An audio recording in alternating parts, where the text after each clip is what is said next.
Oke pemirsa, kembali lagi bersama kami di Hidup Sehat bersama Dr. Ekles. Nah pemirsa, apakah pemirsa di rumah pernah mendengar yang namanya pecah pembuluh darah? Memang terdengar sangat mengerikan. Tapi yang jadi pertanyaan, apakah setiap kasus pecah pembuluh darah dapat berakibat fatal? Nah, saat ini saya sudah bersama dengan Dr. Nurul, spesialis neurologi. Kita akan membahas informasi selengkapnya dan bagaimana cara mengatasinya.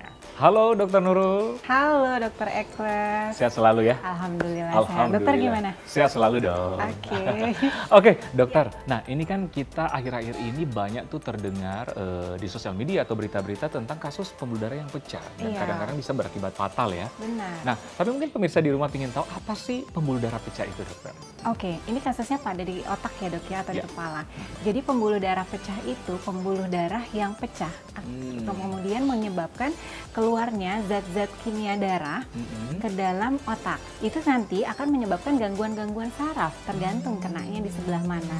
Misalnya kena di motorik, berarti kita ada kelemahan anggota gerak. Atau kena di bagian sensorik, nah itu akan menyebabkan kebas atau kesemutan sesisi. Atau misalnya kena di bagian otak yang berfungsi sebagai bahasa, nanti kenanya tuh bisa menyebabkan gangguan afasia atau gangguan bicara. Oke dokter, memang tergantung areanya ya? Iya benar, Iya, tergantung areanya. Areanya dan besarnya mungkin pembuluh darah yang pecah ya? Benar, tergantung besarnya pembuluh darah yang pecah. Kalau semakin besar pembuluh darah yang pecah atau semakin banyak perdarahan yang dikeluarkan, maka itu berefek fatal terhadap tubuh kita. Oke, nah kira-kira apa penyebabnya dokter? Nah, salah satu penyebabnya adalah 70% perdarahan di otak itu disebabkan karena darah tinggi atau hipertensi. Ya? Iya.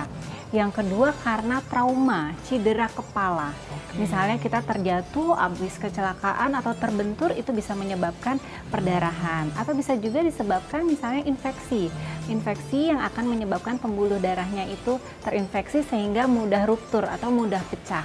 Nah, penyebab paling sering apa dokter yang dokter temui di lapangan? Disebabkan karena adanya hipertensi itu tadi. Iya. Siapa saja yang berisiko terkena pembuluh darah pecah ini? Oke, memang paling sering terjadi pada usia tua lebih dari 40-50 tahun, seperti itu. Oke, ada faktor degeneratif di situ ya? Yes, betul. Jadi perdarahan itu Dr. Ekles itu ada beberapa. Yang pertama ICH, intracranial hemorrhage. Intracranial hemorrhage itu perdarahan yang adanya di lobar atau di bagian otak bagian dalam. Nah, kemudian ada lagi namanya subdural hemorrhage. Subdural hemorrhage itu jadi kan otak kita ada pembungkusnya. Nah, antara perdarahan itu letaknya antara pembungkusnya sama tulang tengkoraknya gitu. Itu ada subdural hemorrhage dan juga epidural hemorrhage gitu. Nah, kemudian ada lagi namanya subarachnoid hemorrhage. Subarachnoid hemorrhage itu paling sering yang pertama tadi karena darah tinggi sehingga menyebabkan adanya balon atau aneurisma. Nah, itu yang tadi akan pembuluh darahnya itu akan pecah seperti itu. Yang paling berbahaya itu yang pertama kita harus lihat dulu letaknya di mana. Iya, letaknya di mana biasanya? Iya, kalau misalnya letaknya di ICH tapi di area pons atau batang otak, nah itu bahaya banget karena pons atau batang otak itu tempat kita yang mengatur untuk saraf pernafasan, jantung itu ngatur semuanya. Jadi meskipun perdarahannya misalnya kecil 7 cc tapi di batang otak itu berisiko sekali menyebabkan kematian. Yang pertama itu lokasinya di mana. Yang kedua adalah berapa banyak perdarahannya. Misalnya di otak bagian depan sini ya. Kalau tadi kan belakang otak bagian belakang area sini. Kalau misalnya di otak bagian depan tapi perdarahannya lebih dari 30 cc, nah itu berisiko menyebabkan kematian gitu. Oke. Ini memang perlu diperhatikan oleh pemirsa, apalagi yang sudah ada hipertensi ya. Benar. Benar banget. Nah, dokter, kira-kira kalau misalnya pembuluh darah pecah bisa mengakibatkan apa saja selain tadi memang ada risiko fatal di situ, tapi bisa mengakibatkan apa aja? Oke. Kalau kelainan yang ada di otak, perdarahan pada di otak itu salah satunya yang pertama kena motorik ya. Kena motorik berarti gangguan kelemahan anggota gerak sesisi ya dok. Kemudian bisa menyebabkan penurunan kesadaran ketika perdarahannya itu luas atau lokasinya di batang otak misalnya seperti itu. Kemudian yang ketiga adalah bisa menyebabkan nyeri kepala. Nyeri kepalanya ini khas, ini tidak pernah terjadi sebelumnya gitu. sebelumnya misalnya pernah ada, tapi tidak seberat ini. Nah itu kalau ada seperti itu ditambah dengan gangguan neurologis seperti tadi kelemahan anggota, kemudian kebas sesisi atau gangguan bicara atau penurunan kesadaran, itu patut diwaspadai. Bisa saja ini disebabkan oleh karena perdarahan pada otak kita. Tapi mungkin di masyarakat ada kasus-kasus kan yang misalnya berkaitan dengan trauma misalnya atau jatuh misalnya, berbenturan di kepala dan berdarah, mungkin langsung panik dan sebagainya, itu bisa berakibat fatal. Oke, balik lagi, kondisi awalnya gimana? Ada penurunan kesadaran nggak?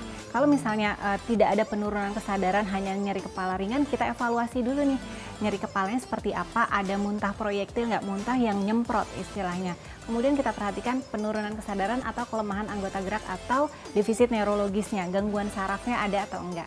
Kalau misalnya tidak ada, hanya menyebabkan nyeri kepala ringan saja, itu tidak perlu khawatir. Oke, jadi memang kita harus waspada mengenai yang ada di kepala kita ya. Tapi memang sebaiknya kalau kita memang mau nyaman, bisanya terjadi kasus-kasus seperti itu, segera ke tenaga medis terdekat ya, iya, atau fasilitas kesehatan terdekat.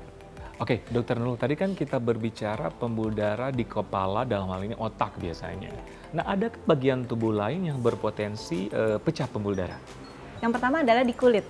Nah itu sering banget kan, misalnya kita cedera, kesenggol apa yang tajam-tajam, itu kan pasti mudah berdarah. Kemudian yang kedua adalah bisa di pembuluh darah yang di hidung, itu nanti akan menyebabkan mimisan seperti itu. Kemudian atau di gusi nih, lagi sikat gigi, nah seperti itu. Atau pembuluh darah yang ada di mata, nanti menyebabkan perdarahan subkonjungtiva. Atau bagian-bagian lain, misalnya telinga, kemudian pencernaan kita, seperti itu. Atau kandung kemih atau saluran pipis kita. Iya. Memang setuju banget karena tubuh kita banyak sekali pembuluh darah. Benar. Dan pembuluh darah itu bukan cuma di otak ya. Kadang-kadang kita mendengar, wah pembuluh darah pecah, wah berkaitan dengan otak. Tidak, seluruh tubuh kita mengandung pembuluh darah dan saraf. Dokter, kalau kita sudah pecah pembuluh darah ya, kita kan sudah bahas kasus, penyebabnya, terus penanganannya seperti apa, dokter? Oke, kalau penanganannya itu sendiri, balik lagi ya, seberapa luasnya dan areanya di area mana. Ada beberapa kondisi yang bisa dioperasi, tapi tidak semua perdarahan pada otak itu harus dioperasi. Misalnya pada perdarahan yang lebih dari 30 cc, nah itu bisa dioperasi. Atau subdural hemorrhage, perdarahan yang letaknya di pembungkusnya otak. Nah itu bisa dioperasi seperti di burhole namanya. Jadi kayak dibor terus disedot darahnya, seperti itu. Atau epidural hemorrhage yang luas, yang menyebabkan kelemahannya progresif, atau yang menyebabkan defisit neurologis progresif, gangguan sarafnya bertambah seiring dengan bertambahnya waktu gitu. Jadi tindakannya biasanya pembedahan? Ya, yang pertama bisa dilakukan pembedahan, yang kedua kita kontrol tekanan darahnya ya.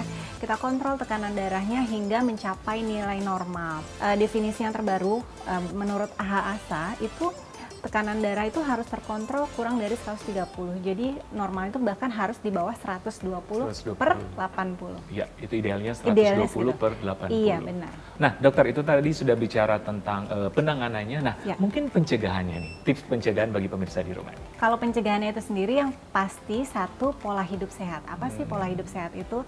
Yang pertama, kalau misalnya kita punya penyakit darah tinggi, kita harus minum obat secara rutin ya. Jangan khawatir terkena ginjal atau terkena penyakit lain. Nah, kemudian yang kedua, kita harus berolahraga.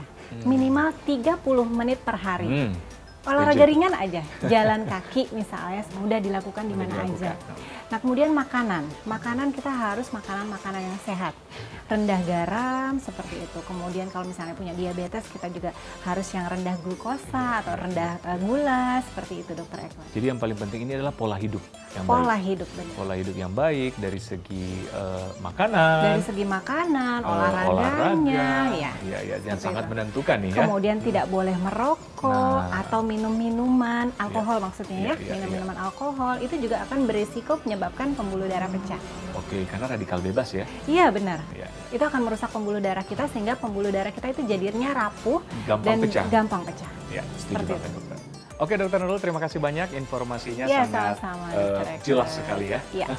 Jadi pemirsa, penting banget untuk menjaga pola hidup kita atau lifestyle kita karena ternyata berpengaruh termasuk resiko pecah pembuluh darah ya. Oke, nah jangan kemana-mana, selanjutnya kita akan membahas mengenai kantung mata. Dengan ahlinya, kalau kantung kering mungkin ke Dokter Ekles ya.